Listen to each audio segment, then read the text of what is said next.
Good Monday morning, everybody. Hope y'all all had fantastic weekends. This is Undisputed. Welcome in. I'm Jen Hale. That's Skip Bayless and Shannon Sharp. Good morning, guys. Good morning, good morning, good morning. Some NFL team just might win a championship in the next day or two. Unfortunately, that will not include Jerry Jones' team. You ain't won a championship in 30 years. You talking about the next day or two. Well, it's out there for the taking. We've cleared $30 million in cap space, and watch them not spend it. To do what? To get a bunch of no-name bargain basement deals done. Well, you got to right? fill out a roster somehow. Wait, we signed who? That's Well, what I'm going that's to be what saying. you're that's what you're going to be asking. We signed who? On Thursday. Hopefully Yeah. something, you get some movement Wednesday, Thursday. No, we'll get it in the next 2 days. You think so? Oh, absolutely. The bombshells. No. will The drop. NFL will get it. You're not going to get anything. No, we'll get it. Now the Cowboys. will Yeah, get it. exactly. Sure. You're going to do nothing. Guys, anyway. it is such a busy time in the NFL world. We got free agency about to begin, the Yep. draft coming up. By the way, I actually missed you guys over the past 3 days. Yeah. Okay, I mean, let's knew? jump in. Who knew, exactly. The Bears trading away the #1 overall pick in the upcoming draft to the Panthers. In return, Chicago receives this year's 9th pick, plus a second-rounder, also a first and second-round pick next year, and wide receiver DJ Moore. Big haul, lot going on there. Shannon, right move or wrong move for Chicago? I like the move, Skip. I thought this was the move that they were going to go in. Justin Fields, Skip, I believe he can be a very good quarterback in the league. It's hard to evaluate him properly given the lack of skill position, mainly the receiving core around him.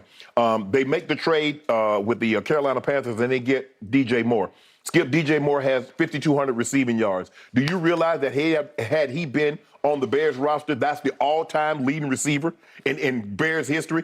Given the Bears have been in existence for almost 100 years, Skip, 5,200 receiving yards would be their all-time leading receiver. Yep. I like the fact that they got him. Claypool needs to show now, Skip. It's a time out for this potential and all this and all that. It's time for him to rise and shine now. Yep. Give Justin Fields another viable option. I love the DJ Moore, Skip. You can get 2 #1s.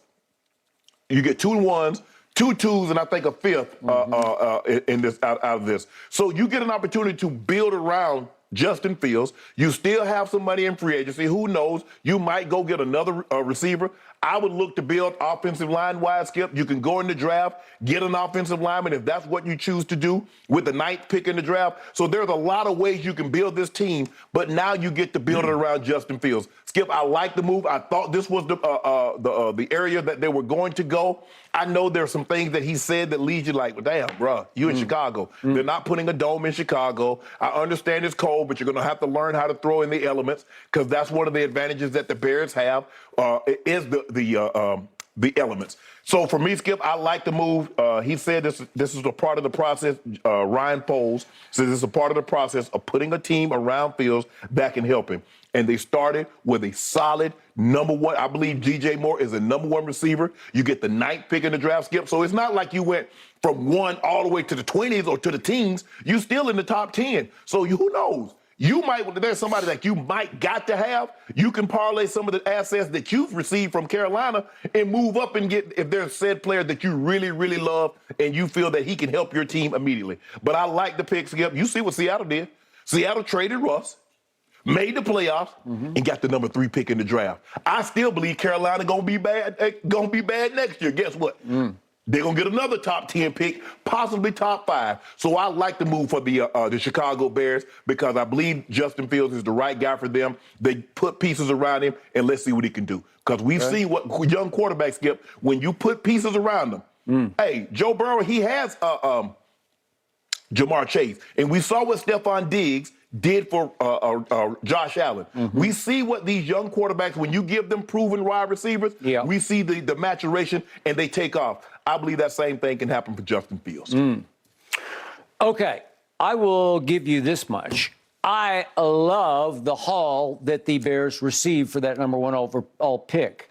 I hate the fact that they left somebody on the table they should not have left on the table. I hate that fact. But I'm going to address the haul first. Okay.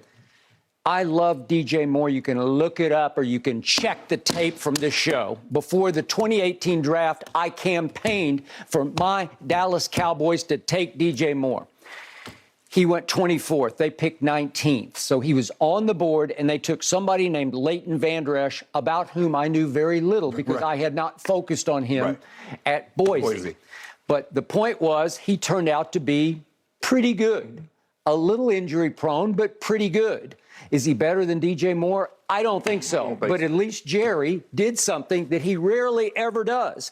At midseason, he said, I'm going to spend a number one pick to go get somebody named Amari Cooper that I did know all about because he'd played at Alabama.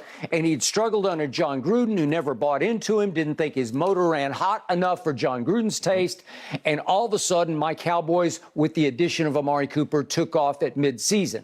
Did he turn out to be exactly what Gruden thought he was? Over time, he did.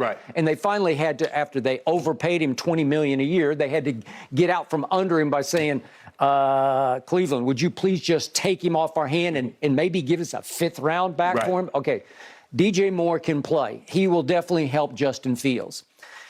I'm just not convinced, and will never be convinced, that Justin Fields will be better long-term than Bryce Young.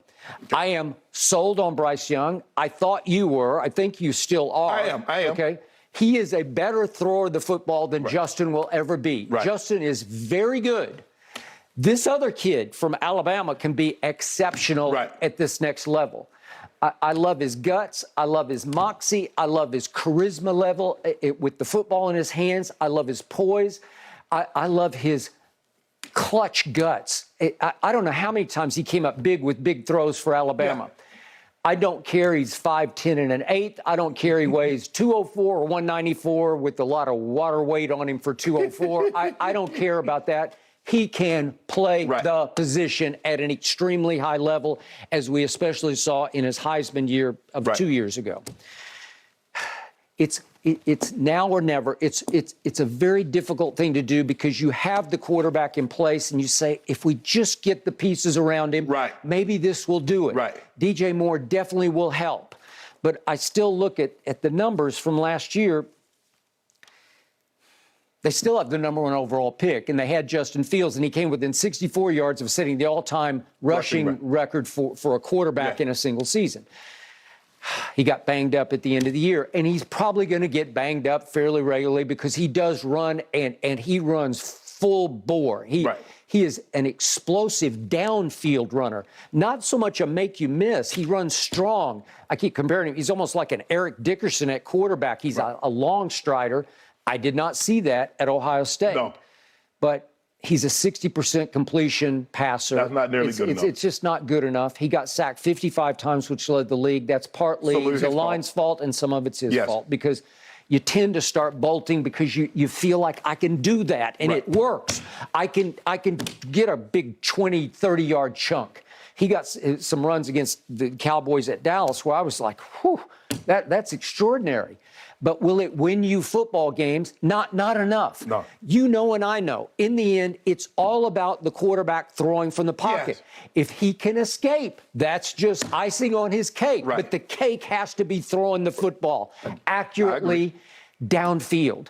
It's just the way the game, it's almost like rigged for that to be the way you win Super Bowls. But Skip, how many times do we come in here on a Sunday and we watch how many the passes that his receivers dropped or didn't get open, and we say that we give him some weapons, Skip, let's see what the kid can do. And I think that's what Ryan Poles decided. He said, you know what? I like what I have. Yeah, sure. But what good is taking Bryce Young, Skip, if we don't have weapons, if we don't upgrade our offensive line? We're going to be in the same position with a much smaller man than we are with Justin Fields. Okay, I hear all that. And I got nothing against Justin Fields. And this always puts me in a position of, you hate No, I don't hate Justin Fields. I think he's really good. The other kid's just going to be better. He's extraordinary. I haven't seen anything like him for a while. Joe Burrow is up there, but he has Joe Burrow potential to me. He's not as big as Joe Burrow. He's not as tall. I got that. I don't care that much. Can he take the pounding at this level? I think he can, because he looks like he's put together in a wiry way where he'll be okay. He plays bigger than Kyler Murray plays to me. I think the thing is, Skip, if you keep letting Joe Burrow getting 50 and 60 sacks, he ain't going to take it either. No, ain't nobody taking that kind of punishment. That's why you try to upgrade your offensive line so he doesn't have to take that kind of punishment. But I think, Skip, at the end of the day, you look at what they got in return. Now, see, where I thought you was going, Skip, you like Bryce Young. I thought you said, well, why don't you just give up those 2 first-round picks and go up the road and get Lamar Jackson? I thought that's where you was headed because I know how much you like Lamar, and you thought that would have been a better – do you think that would have been a better situation for Carolina?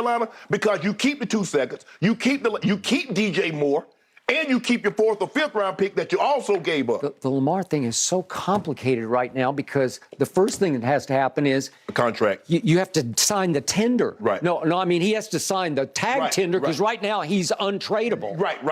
But I'm thinking the thing is, okay, let's just say for the sake of argument that the Ravens says, okay, you can talk to Carolina. Carolina says, Ozzie, DeCosta, we'd like to try to work out something with Lamar. And if we can come to an agreement, would Lamar Jackson be willing to go to Carolina? Would it be 2 first-rounders? Because now you keep your 2 seconds, you keep DJ Moore, and you keep your 4th. Yeah, right now the teams are backing off. There was an ESPN report about this because they're just saying, hey, we know we have to give 2 right now, 2 first rounds, but maybe we could make a deal for 1 first and a third or something. Yes. And then we'll give him the big money. Right. Because it's clear that the Ravens, to me, that they would not mind getting out from under Lamar. Okay.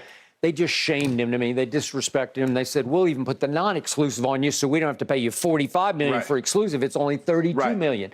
But first he has to sign the dotted line. No, he's not signing. He's not signing. Okay. Because here's the thing. If I sign this contract for everything that the Ravens have,